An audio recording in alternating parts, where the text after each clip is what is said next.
T'en as marre des anesthésies qui ne prennent pas?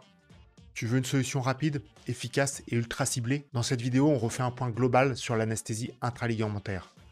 Moins de produits, plus d'efficacité et un confort optimal pour tes patients. Je suis chirurgien dentiste, fondateur de Teach a Smile, un site de formation pour les dentistes et orthodontistes, où des spécialistes dans leur domaine viennent nous former en apportant leur expertise. L'anesthésie intraligamentaire n'est pas une technique nouvelle. On connaît tous déjà cette technique, mais je me suis moi-même rendu compte que soit on prenait parfois des mauvaises habitudes, soit un petit rappel est toujours la bienvenue. Moi-même, en faisant cette vidéo et en recherchant un peu de biblio, je me suis rendu compte que je pouvais encore améliorer ma technique, alors que ça fait quand même plus de 7 ans que je suis dentiste. Elle a été décrite pour la première fois au début du XXe siècle, mais c'est dans les années 70-80 qu'elle a connu un regain d'intérêt grâce au développement de matériel spécifique. Selon les études de Bilbao et ses collaborateurs, l'anesthésie intraligamentaire offre un taux de réussite supérieur à 90% lorsqu'elle est correctement réalisée, notamment pour les molaires mandibulaires, souvent difficiles à anesthésier par d'autres techniques. Mais encore une fois, il faut avoir le bon matériel. Contrairement aux seringues classiques, les pistolets intraligamentaires permettent une injection contrôlée et progressive, essentielle pour éviter la douleur et assurer une diffusion optimale de l'anesthésie. Ils utilisent une pression élevée pour faire pénétrer l'agent anesthésique directement dans le ligament parodontal, ce qui offre un effet rapide et précis. D'abord, parlons des pistolets manuels, comme le stylo avec la marque connue, le Paroject. Léger, ergonomique et très utilisé au cabinet, il permet un contrôle manuel de la pression qui est idéal pour éviter la douleur. Il est compatible avec les carpules standards. Le petit inconvénient, c'est qu'il nécessite une certaine dextérité pour bien doser la pression et éviter d'injecter trop rapidement. Ensuite, on a le pistolet, le péripresse. On a une bonne prise en main, il est précis dans l'administration de l'anesthésique.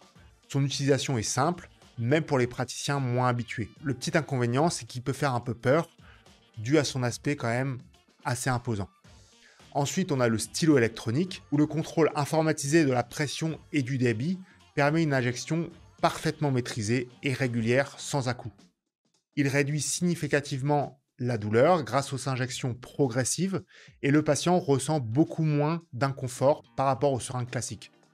On a aussi un feedback en temps réel sur la pression au niveau des tissus. Souvent, ce genre d'appareil utilise des modes multiples, que ce soit pour une injection classique, en bloc, ou une injection intraligamentaire.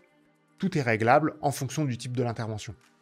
On a aussi une détection automatique de la position dans le ligament, ce qui facilite grandement le travail et améliore la précision. Mais, comme toute technologie, il y a aussi quelques inconvénients, notamment le prix, qui varie entre 2000 et 3500 euros, qui représente quand même un investissement. Les consommables qui sont souvent spécifiques, notamment au niveau des carpules d'anesthésie et des aiguilles, et un encombrement qui est quand même assez imposant sur le plan de travail, notamment comme moi, où je mets tous mes instruments dans les tiroirs. On a une courbe d'apprentissage qui est un petit peu plus longue par rapport à la technique classique, et une maintenance régulière, ça c'est comme tous les appareils électroniques. Quel est le meilleur choix? Si vous cherchez un outil polyvalent, simple et fiable, je vous conseille le stylo ou les pistolets. Si vous voulez un maximum de confort et de précision, surtout pour les patients sensibles, les pistolets électroniques sont quand même le must-have. Même si je pense que l'anesthésie intra-osseuse avec notamment le quick stippler, dont je vous parlerai dans une prochaine vidéo, reste quand même le goal. D'ailleurs, dites-moi en commentaire la seringue que vous utilisez au quotidien. Si vous êtes habitué au piston classique, d'abord je vous conseille d'utiliser le stylo, qui je pense est celui qui offre le plus d'avantages avant d'investir. Ensuite, parlons des consommables. Les aiguilles doivent être courtes et fines, 27G ou 30G. Pour une anesthésie efficace et optimisée, utilisez des carpules d'anesthésie locales avec vasoconstricteur, comme l'articaïne 1 sur 100 000. C'est généralement ce qui est recommandé dans la littérature. Pourquoi? Parce qu'elle permet d'augmenter la durée d'action de l'anesthésie, ce qui évite d'avoir à réinjecter trop rapidement. Ensuite, les vasoconstricteurs limitent la diffusion systémique du produit, réduisant ainsi les risques d'effets secondaires. Les vasoconstricteurs améliorent la qualité de l'anesthésie avec un effet plus profond et plus ciblé. Mais attention, pour les patients présentant des contre-indications aux vasoconstricteurs, il est préférable d'opter pour une anesthésie sans vaso afin d'éviter tout risque cardiovasculaire. D'ailleurs, si vous voulez aller plus loin sur la gestion des patients à risque et savoir exactement quand éviter les vasoconstricteurs, On a une formation complète sur notre site Teach a Smile, vous trouverez le lien en description.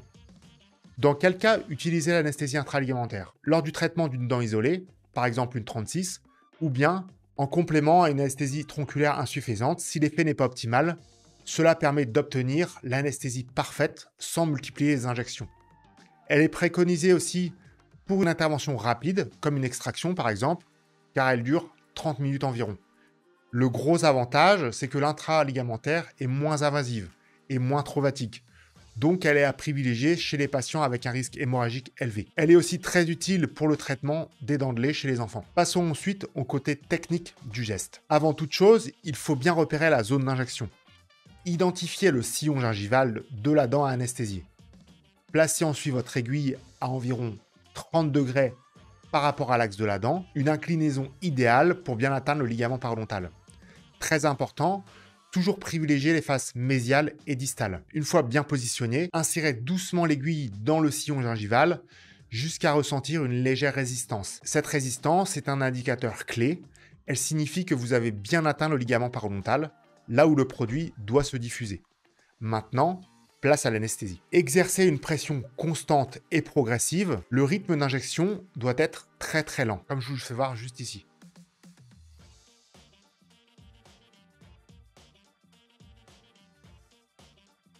Dans la littérature, environ 0,2 ml toutes les 20 secondes pour éviter toute douleur. Si besoin, répartissez l'injection sur plusieurs points autour de la dent pour une couverture anesthésique optimale. Comment savoir si l'anesthésie a bien pris? Vous devez ressentir une résistance notable à l'injection, signe que le produit diffuse bien dans le ligament. Avec les stylos ou les pistolets, on ne ressent pas trop cette pression, c'est là aussi tout l'avantage. Vous observez une légère ischémie, donc un blanchiment de la gencive marginale, preuve que l'anesthésie agit. Le patient peut ressentir une légère pression, mais sans douleur excessive. Parlons ensuite des avantages. Donc la grande force de cette technique, c'est son action immédiate. Pas besoin d'attendre plusieurs minutes, comme avec une anesthésie loco-régionale. Vous injectez, vous travaillez dans la foulée. Deuxième point, l'anesthésie est extrêmement localisée. Une seule dent est concernée, ce qui évite l'engourdissement des tissus mous, comme la langue ou la lèvre. Et ça, c'est vrai que c'est un vrai plus pour les patients. Je ne sais pas si vous êtes déjà fait anesthésier en tronculaire, mais c'est hyper désagréable. Autre avantage, la quantité d'anesthésie utilisée qui est vraiment très minime. On réduit ainsi l'exposition aux anesthésiques locaux, ce qui est particulièrement utile chez les enfants ou les patients sensibles. De plus, on évite les blessures par morsure post-opératoire, un problème courant lors de l'anesthésie par tronculaire. Ensuite, parlons des inconvénients. Son principal inconvénient, qui peut être aussi sa force, c'est son temps d'action, environ 30 minutes. Autre point à surveiller, la douleur à l'injection, si elle est réalisée trop rapidement.